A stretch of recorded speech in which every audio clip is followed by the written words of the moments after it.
दिल्ली से जाने माने पत्रकार हैं, मुझे ज्वाइन कर चुके हैं। एसपी सिंह सर, शुक्रिया आपका हमारे साथ जुड़ने के लिए। मैं आपसे जानना चाहता हूं कि ये जो सोशल इंजीनियरिंग एमपी, राजस्थान और छत्तीसगढ़ में हुई है, आप क्या ओपिनियन रखते हैं? ये इत्तेफाक है या फिर बहुत सोच समझकर ये की गई नियुक्तियां हैं? देखिए, भारतीय जनता पार्टी कोई एक दिन में और एक समय में एक तात्कालिक कोई उपाय नहीं करती है, कोई कदम नहीं उठाती है। सोची समझी रणनीति का हिस्सा है और इसके दीर्घकालिक नतीजे आने वाले हैं। अब आप समझिए कि जिस तरह से छत्तीसगढ़, मध्य प्रदेश और राजस्थान में जातिगत समीकरणों के आधार पर लोगों की नियुक्तियां की गई हैं जी, इसका सीधा सा मतलब है कि जातियों को साधने की पूरी कोशिश की गई है। मैं सुन रहा हूं, आप बोलते रहें प्लीज। आवाज गूंज रही। मैं ठीक, आप बोलें, कंटिन्यू। अच्छा, तो सोशल इंजीनियरिंग का जो ये समीकरण बैठाया गया है, भारतीय जनता पार्टी ने सोची समझी रणनीति के तहत किया है।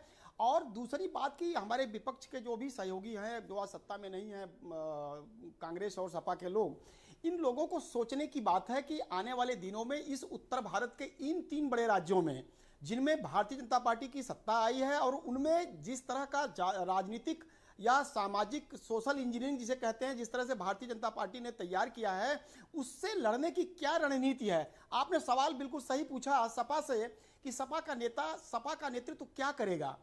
आखिर जिस यादव बाहुल्य उत्तर प्रदेश में का नेतृत्व करती है समाजवादी पार्टी, उसको एक तरह से सह दे दी है। उस बिसात पर कैसे निपटेगी सपा। दूसरी सबसे बड़ी बात कि यह सिर्फ बात उत्तर प्रदेश की नहीं है, यह बात जाएगी बिहार तक। बिहार, उत्तर प्रदेश और इन तीनों राज्यों के लिए, इन 5 राज्यों की जो राजनीति में का एक बृहद नतीजा आने वाला है। एक बृहद रणनीति तैयार कर दी है भारतीय जनता पार्टी ने। ऐसा व्यूह तैयार किया है कि इस व्यूह से पार पाना इन विपक्षी दलों के लिए बहुत सीधा रास्ता नहीं होगा, बहुत टेढ़ा रास्ता होगा। इनके लिए अलग तरीके से सोचना होगा। दूसरी बात, ये जो चेंज आया है, आप लोग कह रहे हैं कि नए लोगों को चौंकाने वाले नाम आए हैं। भाई साहब, आप एक बात ध्यान से देखिए ब्रजेश जी, इस पूरे नियुक्तियों में जनरेशन पुराने लोगों को हटाकर नए नेतृत्व को आगे करने की जो रणनीति है भारतीय जनता पार्टी की, पहले उसने अपने संगठन में लागू किया। उत्तर प्रदेश से लेकर के जिस भी स्टेट में अपने नियुक्तियां इन्होंने की हैं, वो इनकी कोशिश है कि अंडर 60 और जिला अध्यक्षों की नियुक्ति अंडर 50, यानी 50 साल से ज्यादा लोग कोई जिलाध्यक्ष नहीं होना चाहिए, 60 साल से नीचे या उससे ऊपर कोई प्रदेश के कार्यकारिणी में नहीं होना चाहिए। और अपनी जो उम्र ये घटा रही है पार्टी, ये यूथ के तौर पर आने वाले दिनों में, बिल्कुल सही शब्द का यूज किया कि भारतीय जनता पार्टी 5G की ओर जा रही है और विपक्षी दल आज भी 2G और 3G पर खेल रहे हैं।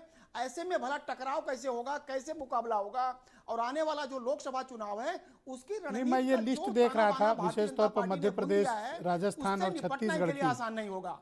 मैंने ये जो लिस्ट देखी, इसमें अगर स्पीकर पोस्ट को छोड़ दें तो ज़्यादातर सब 50 के आसपास के हैं और राजनीति में इस उम्र को यंग माना जाता है, नेक्स्ट जनरेशन ही मानी जाती है 50s को।